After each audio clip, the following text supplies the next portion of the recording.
अब देखो आज नया टॉपिक देखेंगे, है ना, सेल से संबंधित। देखो किसी सेल का, देखो किसी भी सेल के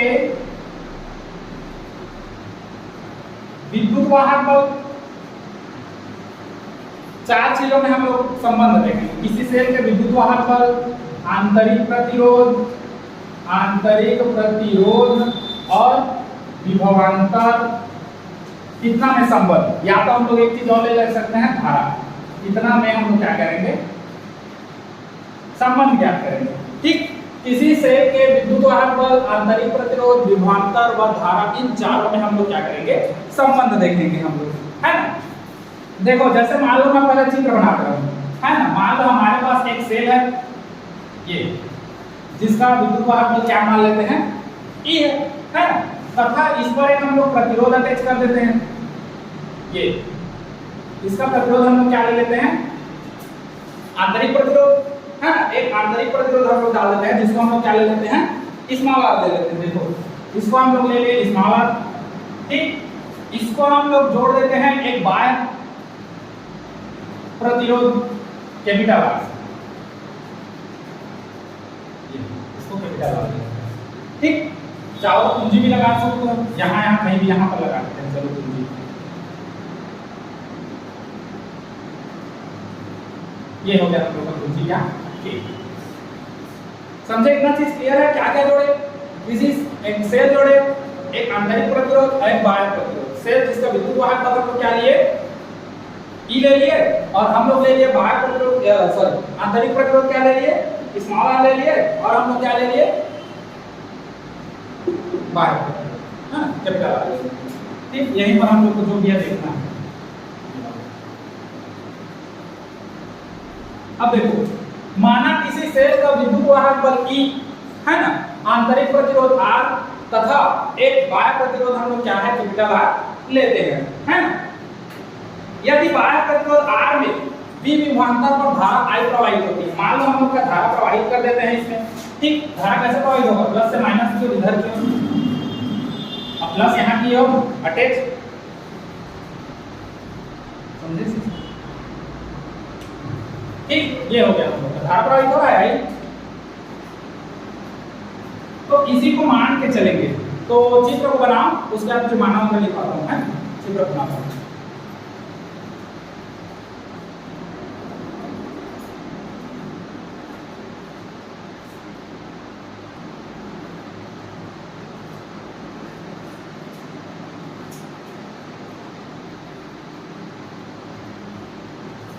अब देखो इसमें माना वगैरह लिखेंगे, है ना। चलो बोलते जा रहा हूं, लिखो माना, है ना। माना किसी सेल का विद्युत वाहक बल E, माना किसी सेल का विद्युत वाहक बल E, माना किसी सेल का विद्युत वाहक बल E, आंतरिक प्रतिरोध स्मॉल r, छोटा आंतरिक प्रतिरोध क्या रहेगा, स्मॉल r है, हो गया। उसके बाद इसको लेके चलेंगे, पूर्ण विराम कर दो। उसके बाद लिखो, यदि बाह्य प्रतिरोध, यदि बाह्य प्रतिरोध R, कैपिटल R, यदि बाह्य प्रतिरोध कैपिटल R पर कैपिटल V विभवांतर, यदि बाह्य प्रतिरोध कैपिटल R पर कैपिटल V विभवांतर पर प्रवाहित धारा I है, I मतलब बड़ा I लेना है, कैपिटल I है, I है, हो गया। तो देखो, तो ओम भैया के नियम से, ओम के नियम से क्या होगा, I बराबर V बटे क्या होगा, R। प्रवाहित धारा जो है विभवांतर और प्रतिरोध के अनुपात के बराबर होगा। इसको मानेंगे समीकरण कौन सा, पहला समीकरण, ठीक। अब इस सिस्टम के लिए देखेंगे, देखो इस पूरे परिपथ के लिए देखो, परिपथ में कुल विद्युत वाहक बल, अब देखो परिपथ का कुल विद्युत वाहक बल कितना होगा, एक ही तो होगा E, और तो है नहीं हम लोग के पास, तो ये हो जाएगा कितना E, समझे। अच्छा, इस परिपथ में कुल क्या देखेंगे हम लोग, प्रतिरोध, तो परिपथ का कुल प्रतिरोध, परिपथ का कुल प्रतिरोध, देखो परिपथ का कुल प्रतिरोध दो प्रतिरोध है, एक आंतरिक प्रतिरोध और एक बाह्य प्रतिरोध, तो दोनों का टोटल प्रतिरोध कितना होगा, आंतरिक प्रतिरोध और बाह्य प्रतिरोध दोनों का योग, समझे इसको। अच्छा, तब परिपथ में प्रवाहित कुल धारा, अब हम लोग अगर निकालें कुल धारा, अब कुल धारा अगर हम लोग देखें इसमें परिपथ में प्रवाहित होने वाली, ठीक, तो कुल धारा बराबर क्या हो जाएगा, कुल विभव विद्युत वाहक बल बटे कुल प्रतिरोध, है ना, तो ये हो जाएगा कुल विद्युत वाहक बल बटे क्या हो जाएगा,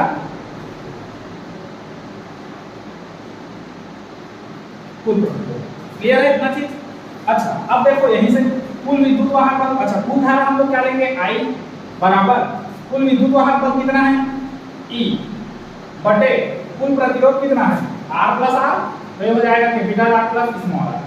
समीकरण इसको क्या देखेंगे, 2, समीकरण 1 और 2 से देखो, समीकरण 1 व 2 से। अब देखो समीकरण 1 क्या है, I बराबर V बटे R, समीकरण 2 क्या है, I बराबर E बटे R प्लस R। समीकरण 2, समीकरण 1 और 2 से दोनों का I और I, इस साइड वाला बायां पक्ष बराबर है दोनों का, तो दायां पक्ष भी बराबर होगा, तो हम लोग लिख देंगे समीकरण 1 2 से V बटे R बराबर E बटे R प्लस कितना हो जाएगा, स्मॉल r। समझे इसको, तो यह गुणा कर दो, इसका गुणा इसके साथ, इसका गुणा इसके साथ, तो जब इसका गुणा इसके साथ करोगे तो ये हो जाएगा V R plus small r, capital V है ना, और ये भी कैपिटल R है, और ये स्मॉल r, ठीक, और इसका इसके साथ करोगे तो E इनटू क्या हो जाएगा, R होगा। थोड़ा सा और हल कर दो, इसका गुणा इससे करोगे तो VR प्लस इसका इससे करोगे तो V और R, इसका करोगे तो E और R, ये वाले को एक साइड कर दो, तो ये हो जाएगा, इधर बचेगा हम लोग का VR, ये उधर जाएगा, इधर पहले से हम लोग का ER, ये वाला उधर जाएगा तो माइनस क्या हो जाएगा, VR। अब देखो अगला VR,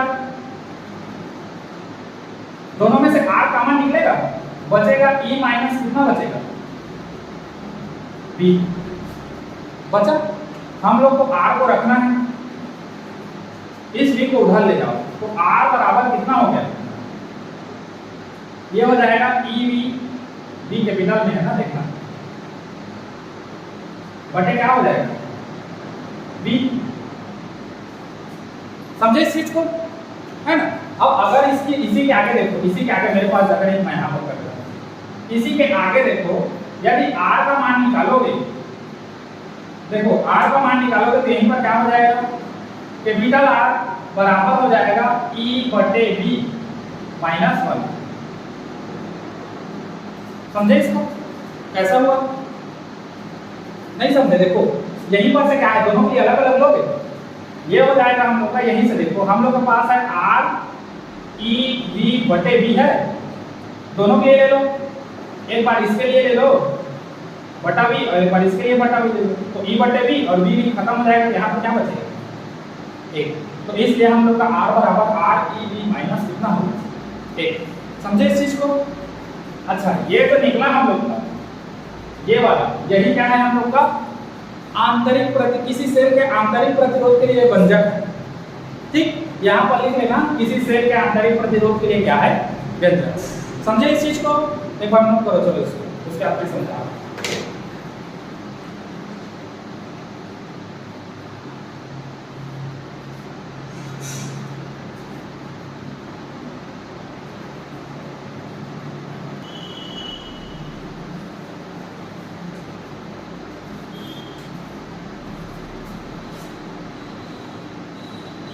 हो गया। अच्छा, अब देखो, अगर तुम लोग को पेपर में देता है किसी सेल के आंतरिक प्रतिरोध के लिए व्यंजक ज्ञात कीजिए करके, तो इतना लिखना है, यही सेल के आंतरिक प्रतिरोध के लिए क्या है हम लोग का, व्यंजक है। अब हम लोग को क्या दिया है, देखो विद्युत वाहक बल, आंतरिक प्रतिरोध, विभवांतर धारा में संबंध होगा, यहाँ पर तो धारा है नहीं हम लोग का, तो ये संबंध नहीं होगा। संबंध कैसा होगा, देखो यहाँ से, ये पहला समीकरण है, दूसरा समीकरण है, यहाँ है ना। अब इसी से हम लोग लाएंगे, इसी के आगे देखो, ये लिखोगे, उसके बाद देखो समीकरण 1 और 2 से क्या क्या होगा।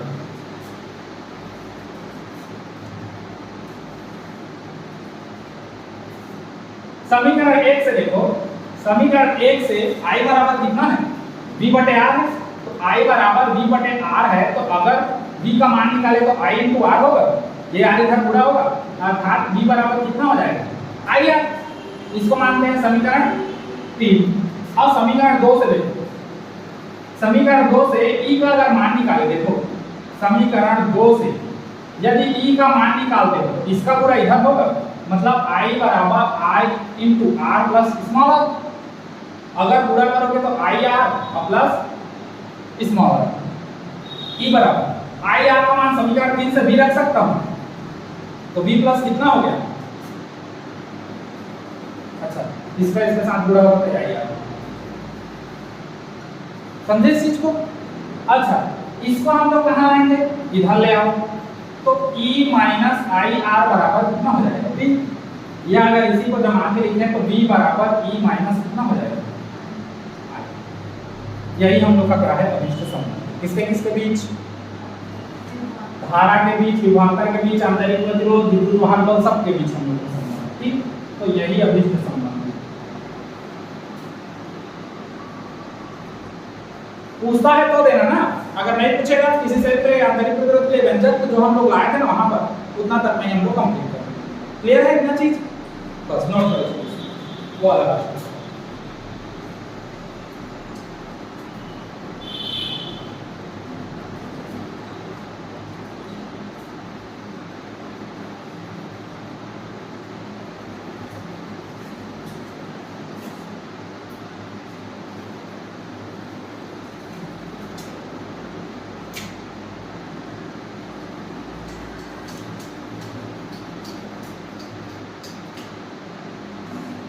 अब देखते हैं हम लोग सेलों का संयोजन। 3 प्रकार का संयोजन है, समांतर क्रम संयोजन है, श्रेणी क्रम संयोजन है, मिश्रित क्रम संयोजन है। दोनों के बारे में हम लोग अभी देखते हैं, है ना, समांतर क्रम संयोजन और श्रेणी क्रम संयोजन। पहले सरल वाला को देखते हैं, श्रेणी वाले को, फिर समांतर में जाकर प्रवेश करेंगे।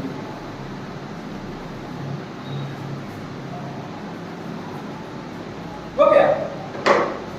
अब देखो सेलों का संयोजन,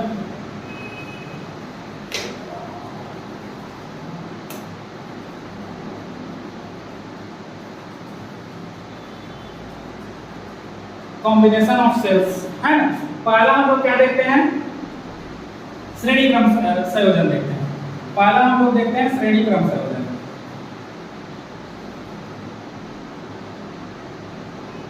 ठीक, श्रेणी क्रम संयोजन जैसा हम लोग प्रतिरोधों का संयोजन देखते थे ना श्रेणी क्रम, वैसा ही सेलों का संयोजन है। पहले हम लोग सेल बनाएंगे, एन सेल, है ना, 1 सेल 2 सेल करते हुए एन सेल बनाएंगे। मान लो पहला सेल है हमारा ये पहला सेल। अब पहले सेल के साथ एक हम लोग क्या जोड़ देते हैं, प्रतिरोध, आंतरिक प्रतिरोध। ठीक, दूसरा सेल लेते हैं, फिर इसके साथ भी आंतरिक प्रतिरोध जोड़ देते हैं। उसके बाद तीसरा सेल लेते हैं, या ऐसे बेस करते करते हम लोग क्या कर देते हैं, एन सेल लेते हैं। ठीक, एन सेल लेते हैं हम लोग। अब उसी के साथ हम लोग क्या कर देंगे, आंतरिक प्रतिरोध जोड़ देंगे यहीं पर।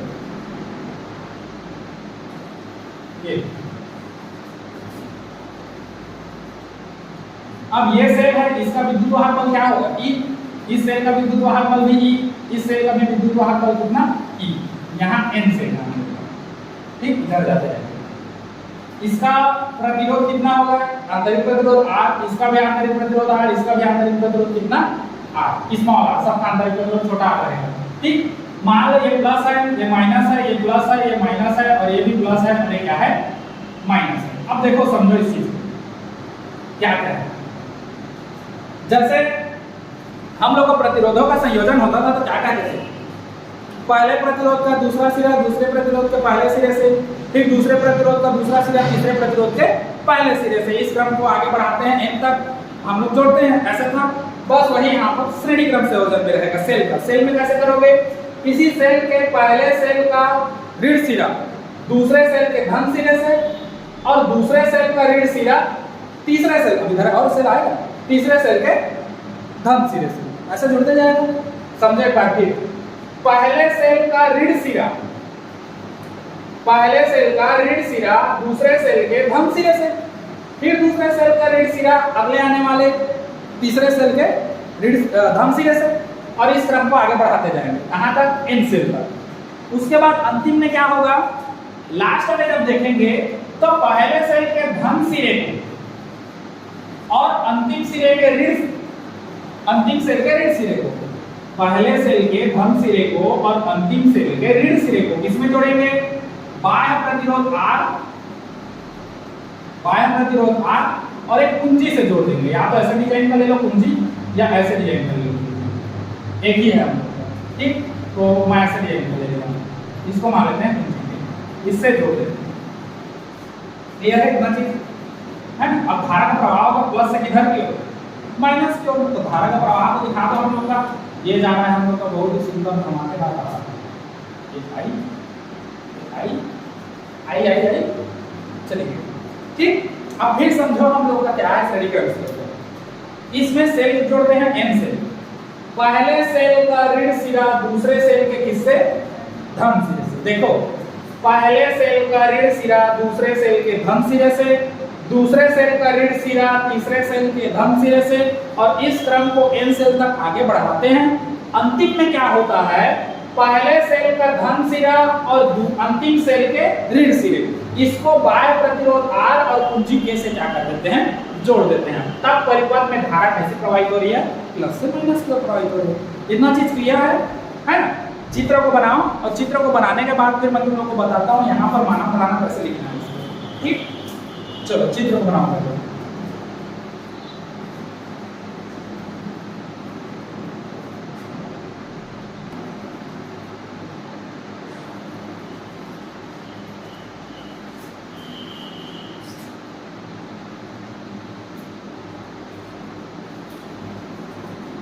अब देखो इसमें माना फलाना कैसे लिखना है।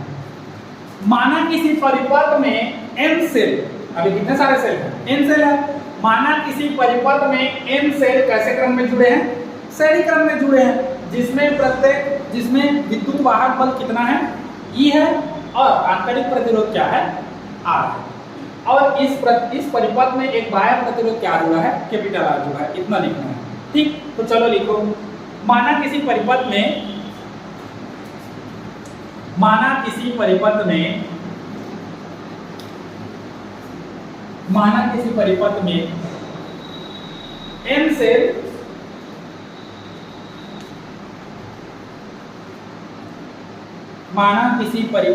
n सेल श्रेणी क्रम में जुड़े हैं। माना किसी परिपथ में n सेल श्रेणी क्रम में जुड़े हैं, हो गया, जिसमें प्रत्येक का विद्युत वाहक बल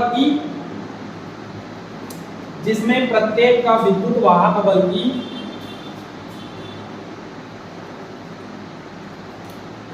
तथा आंतरिक प्रतिरोध स्मॉल r है, तथा आंतरिक प्रतिरोध स्मॉल r है, तथा आंतरिक प्रतिरोध क्या है, स्मॉल r है। हो गया। इससे एक बाह्य प्रतिरोध कैपिटल R जुड़ा है, इससे एक बाह्य प्रतिरोध कैपिटल R जुड़ा हुआ है।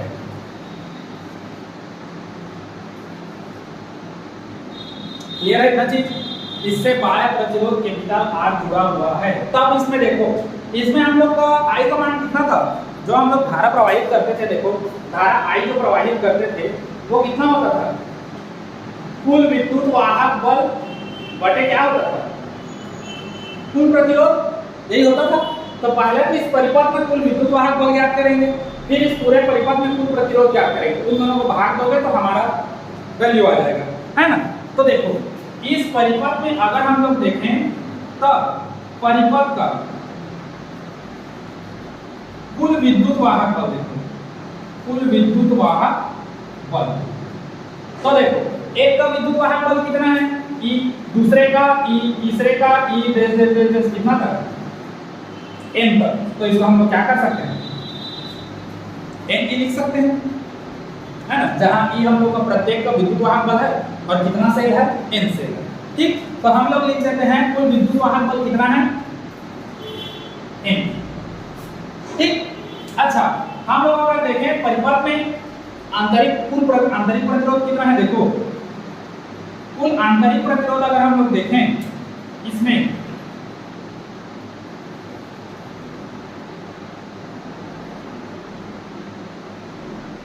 तो कुल आंतरिक प्रतिरोध कितना होगा? एन आर, जो कि जितना हम लोग का विद्युत सेल जुड़ा है उतना ही हम लोग का क्या है आंतरिक प्रतिरोध जुड़ा है। एन आर हुआ इतना, क्लियर है इतना चीज। अच्छा अब देखो परिपथ का कुल प्रतिरोध देखिए, अगर परिपथ का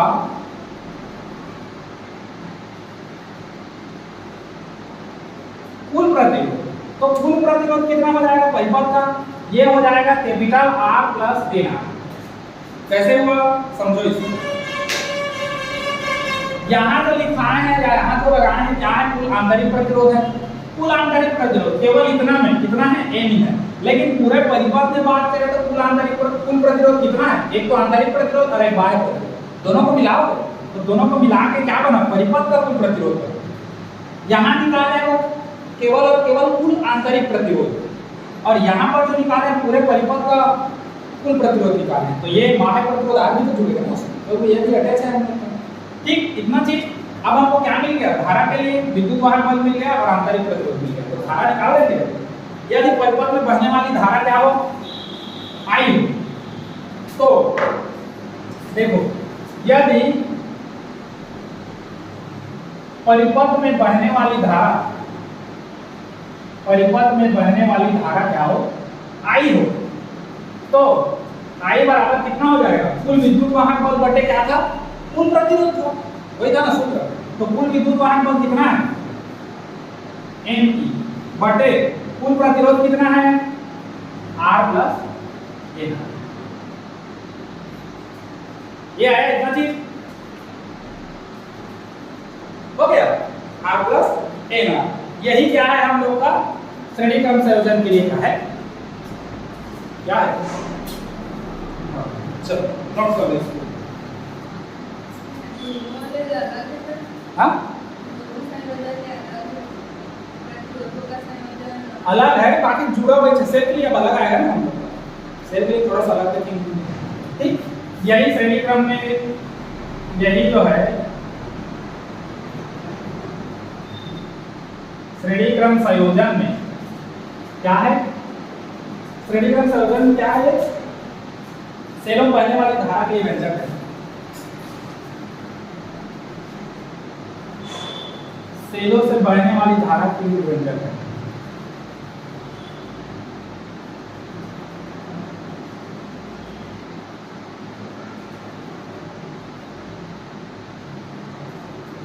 उसके बाद हम लोग दो कंडीशन और देखेंगे, जैसे उसमें था ना कब प्रतिरोध का मान अधिकतम कब न्यूनतम होगा, वैसे ही इसमें देखेंगे हम लोग। एक बार इसको नगण्य लेंगे, एक बार इसको नगण्य लेंगे और देखेंगे कि इसमें धारा का प्रवाह अच्छे से होगा या अधिकतम। ठीक, इतना नोट करो, फिर उसके बाद आगे देखते हैं धारा का।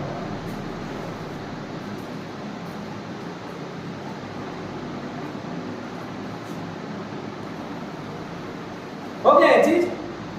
अच्छा अब देखो इसमें कब कब क्या क्या होगा कंडीशन, देखो यहीं से मिटा रहा हूं।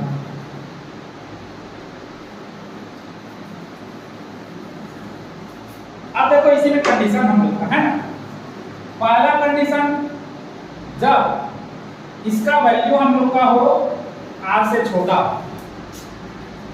तो क्या होगा? देखो कहने का मतलब समझ रहे हो? नहीं समझ रहे हो?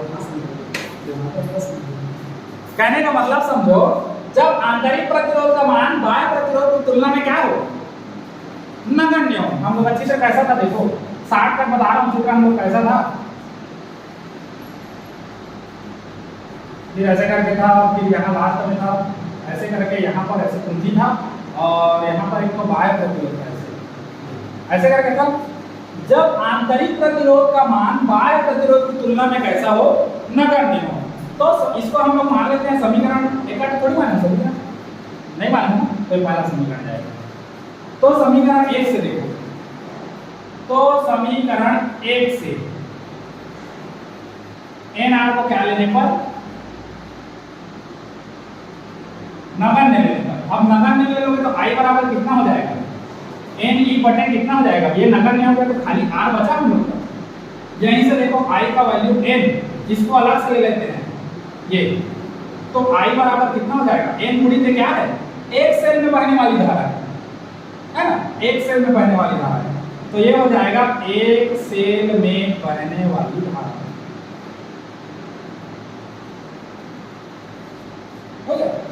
अर्थात क्या, इससे क्या समझे, देखो जब NR का वैल्यू R के वैल्यू से अत्यंत कम, कहने का मतलब जब आंतरिक प्रतिरोध का मान बाह्य प्रतिरोध की तुलना में बहुत कम हो, मतलब नगण्य के बराबर हो।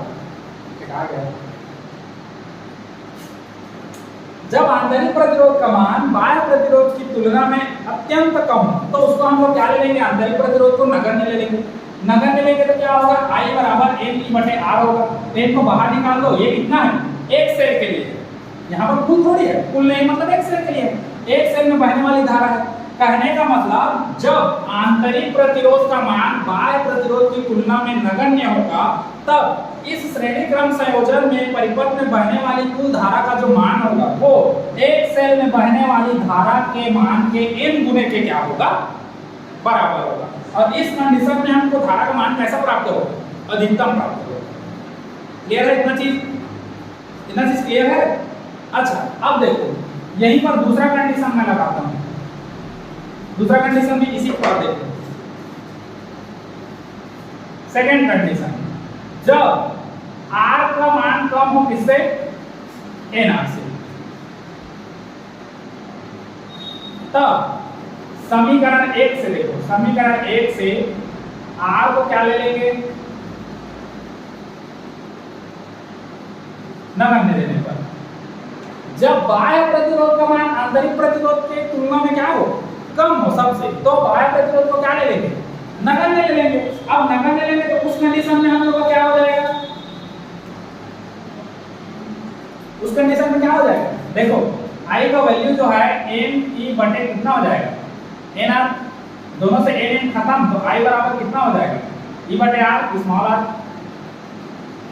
इसका हम लोग को क्या मिलेगा, इससे हम लोग को क्या मिलेगा, इससे हम लोग को ये पता चलता है कि यदि बाह्य प्रतिरोध का मान आंतरिक प्रतिरोध की तुलना में कैसा हो जाए, नगण्य हो जाए या कम हो जाए, तो उस कंडीशन में श्रेणी क्रम संयोजन में परिपथ में बहने वाली जो कुल धारा है वो हो जाएगी इसी सेल के, एक सेल के या एक सेल में बहने वाली धारा के बराबर।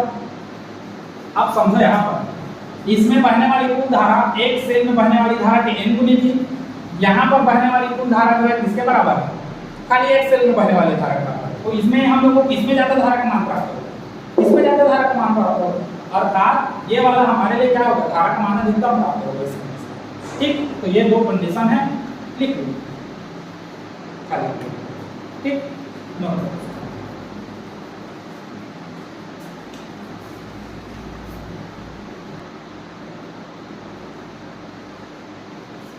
क्लियर है चीज।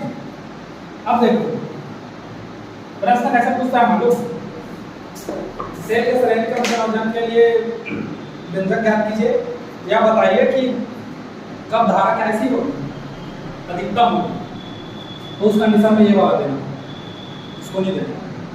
ठीक, बस। अब देखो सेलों का कौन सा संयोजन, समांतर क्रम संयोजन। अब हम लोग देखते हैं सेलों का समांतर क्रम संयोजन।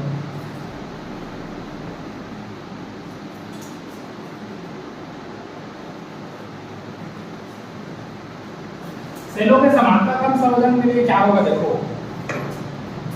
अगला है क्या होगा, दूसरा समांतर क्रम संयोजन, कलर कॉम्बिनेशन होगा, है ना। समांतर क्रम संयोजन कैसा कैसा होगा, देखो सेम प्रोसेस है। पहला हम लोग लेंगे पहला सेल, दूसरा सेल, दोनों सेल से आंतरिक प्रतिरोध जुड़ा होगा, ऊपर ले लेते हैं थोड़ा सा,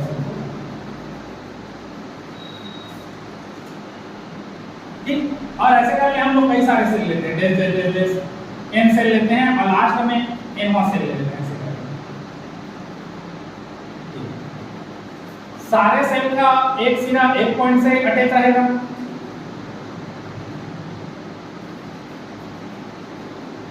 इसको बिंदु B मान लेते हैं और इधर कहीं पर इसको मान लेंगे बिंदु A, यहाँ पर ऐसे, ठीक। इसको हम लोग अटैच करते हैं यहाँ से, चीज में थोड़ा सा गड़बड़ा है जगह के कारण, सेम ऐसे की जाएगी, इधर भी बनेगा। ठीक, इसका कनेक्शन हम लोग करते हैं किससे, बाह्य प्रतिरोध से करोगे, कनेक्शन करोगे और एक कुंजी लगा देंगे। क्लियर है इतना चीज?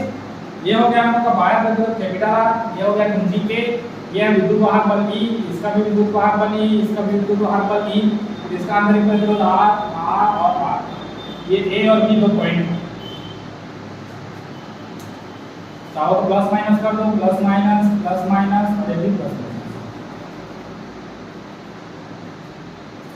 इतना चीज क्लियर है? अब समझो क्या है, जैसे उसमें रहता था ना प्रतिरोध में क्या करते थे, श्रेणी क्रम संयोजन में प्रत्येक प्रतिरोध का एक सिरा एक बिंदु से और दूसरा सिरा दूसरे बिंदु से, वैसे ही ये होगा। यहाँ पर हम लोग क्या करेंगे, माना n सेलों को किसी परिपथ में समांतर क्रम में संयोजित किया गया है, जिसमें प्रत्येक सेल का प्लस धन सिरा है ना बिंदु A से और प्रत्येक सेल का ऋण सिरा बिंदु किससे, B से जुड़ा हुआ है। इस परिपथ में एक बाह्य प्रतिरोध R एक कुंजी K जुड़ी हुई है। क्लियर है इतना चीज? चित्र को बनाओ फिर इसमें समझिए बाहर बनाना पड़ेगा।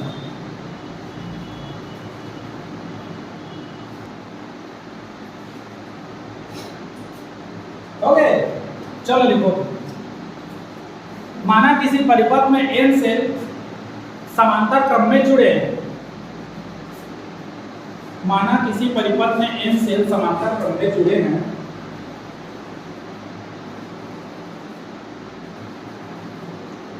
माना किसी परिपथ में n सेल समांतर क्रम में जुड़े हैं,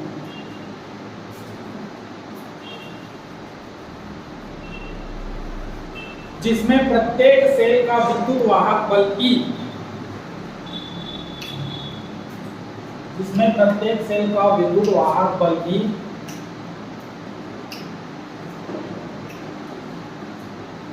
हो गया, जिसमें प्रत्येक सेल का विद्युत वाहक बल E तथा आंतरिक प्रतिरोध R है, स्मॉल r।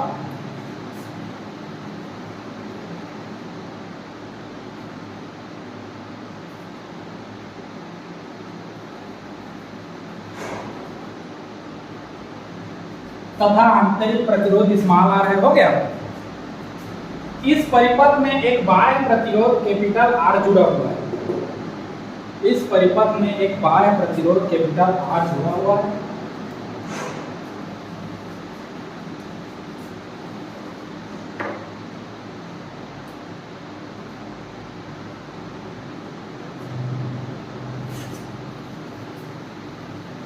हो गया। तो इस संयोजन में कुल विद्युत वाहक बल देखेंगे, तब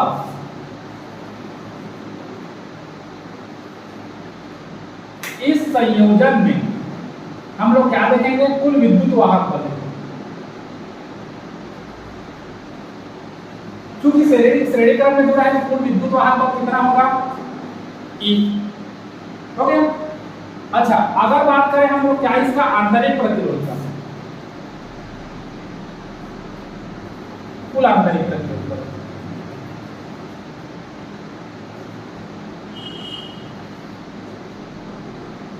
कुल आंतरिक प्रतिरोध का बात करें तो वो कितना होगा, कुल आंतरिक प्रतिरोध N/R। अब कैसे होगा N/R, ये समझो। N/R कैसा होगा ये समझो। देखो हम लोग प्रतिरोध वाला श्रेणी क्रम से समांतर क्रम संयोजन देखें। प्रतिरोध में समांतर क्रम संयोजन कैसा आता है, 1/R बराबर 1/R1 plus 1/R2 plus 1/R3 ऐसे आता है ना। हाँ, अब यहाँ पर कैसा है, R है छोटा, तो यहाँ पर 1 छोटा r, दूसरे सेल के लिए छोटा r, तीसरे सेल के लिए छोटा r, प्लस n सेल के लिए कितना हो जाएगा, n सेल के लिए, तो सब के लिए जोड़ोगे तो n कितना हो जाएगा, r। क्लियर है इतना चीज? तो यह हो जाएगा n/r, इसीलिए हो गया ये n/r। समझे इस चीज को? नहीं, N/R है वो तो 1/R का है ना, तो जब R को पलटोगे तो ये हो जाएगा, तो इसको भी पलटोगे तो R बटे कितना हो जाएगा, N। तो उस कंडीशन में आ जाएगा ये R/N। क्लियर है इतना चीज? अच्छा, उसके बाद हम लोग देखते हैं क्या, कुल प्रतिरोध। ये तो कुल आंतरिक प्रतिरोध है, अब इस पूरे संयोजन में टोटल प्रतिरोध कितना होगा? केवल इतना आंतरिक का R/N है और इसका एक और R जुड़े, तो ये हो जाएगा परिपथ का कुल आंतरिक प्रतिरोध। परिपथ का कुल प्रतिरोध अगर हम लोग देखें तो ये हो जाएगा हम लोग का कितना हो जाएगा? Capital R plus small r/N। लघुत्तम लोग है n आएगा, n का पूरा इससे हो जाएगा तो ये हो जाएगा nr प्लस कितना हो जाएगा? Small r। हो गया इतना चीज। अगर परिपथ में बहने वाली धारा कौन सी हो? I हो। यहीं पर देखो, यदि परिपथ में प्रवाहित धारा या यदि इस संयोजन में प्रवाहित होने वाला धारा, यदि संयोजन में प्रवाहित धारा I हो तो I बराबर हम लोग का क्या होगा? तो I बराबर हम लोग पढ़े हैं कुल विद्युत वाहक बल बटे कुल प्रतिरोध। तो कुल विद्युत वाहक बल कितना है? E है, बटे कुल प्रतिरोध कितना है? ये है N capital R plus small r बटे कितना है? A। अब देखो I बराबर क्या होगा? बटा का बटा है तो ये वाला कहाँ जाएगा? ऊपर, तो ये हो जाएगा N E बटे कितना हो जाएगा? N R plus small r। ये हम लोग का है किस पर? समांतर क्रम संयोजन पर, परिपथ पर या इस संयोजन में प्रवाहित कुल धारा के लिए अभिष्ट व्यंजक है ना, ये हम लोग का अभिष्ट व्यंजक।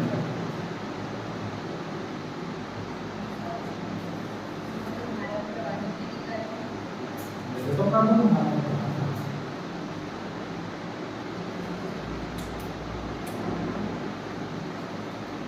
बटन चालू करें तो धारा प्रवाह कटने में लाग वही पे हो जाएगी। ठीक, अरे नहीं लगेगा सर, ये चलो इतना निकालो। उसके बाद हम लोग दो हम लोग देखेंगे स्थिति इसके लिए। ठीक,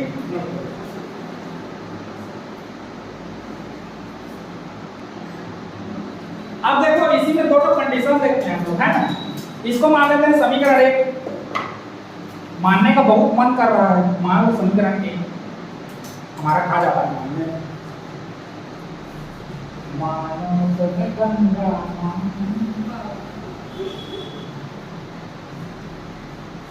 यहीं से देखना आएगा, गंगा माना ही मानना है। स्थिति देखो, कंडीशन पहला कंडीशन क्या होगा? जब ये नीचे वाला देखो, जब n r का मान बड़ा होगा किससे? छोटा होगा किससे? स्मॉल r से।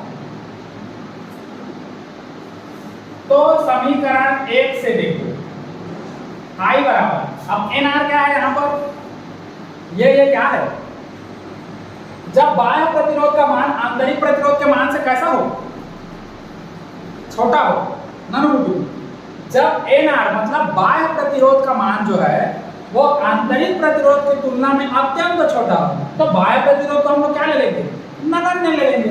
तो बाह्य प्रतिरोध मतलब ये वाला सिस्टम को नगण्य लोगे तो हमारे पास क्या बचेगा? N E बटे R बचेगा। तो हमारे पास बचेगा N E बटे R। इसी को अगर जमा के लिखोगे तो N को बाहर कर दो और ये हो जाएगा E बटे R। अर्थात इससे क्या मिला? N गुणित एक सेल से बहने वाली धारा, एक सेल से प्रवाहित धारा। इस कंडीशन में क्या होगा? यदि इस संयोजन में अगर इस बाह्य प्रतिरोध का मान जो है आंतरिक प्रतिरोध के मान से कम हो जाए तो इस पूरे संयोजन में बहने वाली जो कुल धारा है वो एक सेल से बहने वाली धारा के मान के बराबर हो जाएगा, उसके n गुनी हो जाएगा। ठीक, मतलब इस कंडीशन में हम लोग को धारा का मान कैसा प्राप्त होगा? अधिकतम प्राप्त होगा, क्योंकि n गुना है। मतलब यदि बाह्य प्रतिरोध का मान आंतरिक प्रतिरोध के मान की तुलना में क्या हो जाए? नगण्य हो जाए या बहुत कम हो जाए, तो इस पूरे संयोजन से बहने वाली जो कुल धारा है वो किसी एक सेल से बहने वाली धारा के n गुनी हो जाती है। कहने का मतलब जितना ज्यादा सेल डालोगे उतना ज्यादा गुना होगा। n का मान 1 2 3 रखोगे ना, एक सेल डालते हो तो 1 गुना होगा, 2 सेल डालते हो तो दुगुना होगा, 3 सेल डालते हो तो तिगुना होगा, 4 सेल डालते हो तो 4 गुना होगा, बढ़ाते जाओगे तो गुना होगा। क्लियर है इस चीज? तो इस कंडीशन में धारा का मान कैसा प्राप्त होगा? अधिकतम प्राप्त होगा। अब दूसरा कंडीशन देखो, इसी में स्थिति 1 हो गया ये यहां तक में। अब हम लोग देखते हैं स्थिति 2। जब ये सॉरी इसको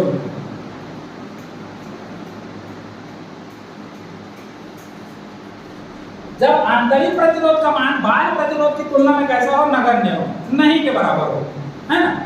आंतरिक प्रतिरोध का मतलब जहां है आंतरिक प्रतिरोध है, इसका मान जो है इसकी तुलना में कम हो, तो समीकरण 1 से कैसा होगा,